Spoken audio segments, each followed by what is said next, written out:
is due next month. Race organizers want the state to pay the fee, but before local organizers can get the money from the state, the city of Austin must sign off on the race. KXAN city reporter Reagan Hackelman joins us live from City Hall with an in-depth breakdown of those numbers and why some council members are worried about this agreement. Reagan? Well, Leslie, that's right. Earlier today, the council members, except for Randy Shade, spent about 2 hours asking questions about this agreement. It's an agreement that many council members haven't even had a chance to look at yet. Now, some council members say there are still some unanswered questions, and if they don't get answers to those questions, I should say, they will vote to postpone this vote. It is a very, very compressed time frame, and it's frustrating. I certainly would like to have more time. Councilmember Chris Riley isn't alone.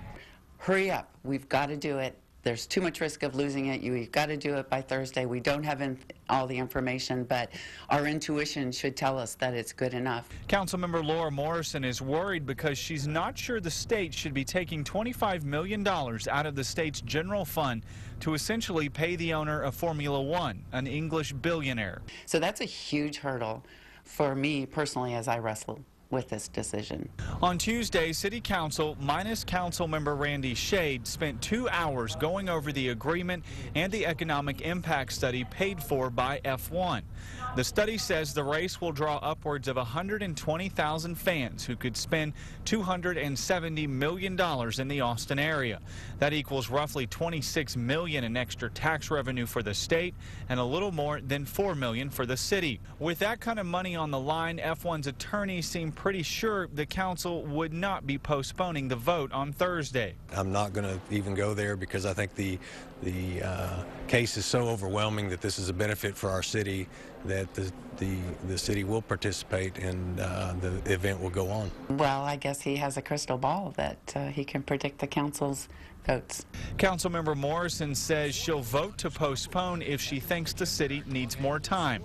Councilmember Riley is a little more cautious. Anytime you call someone's bluff, there's a certain degree of risk involved, and it's just a question of whether we're willing to take that risk. Kathy Tovo, who beat Councilmember Randy Shade in a runoff election last week, told KXAN earlier this week that she wants to be part of this decision on the F1 agreement. For that to happen, the vote will have to be postponed, but her first council meeting is not until the end of July, meaning there will have to be a special called council meeting to consider this agreement. The mayor said today that that is unlikely because of conflict with schedules. Reporting live from downtown Austin, Reagan Hackelman, KXAN News. And council members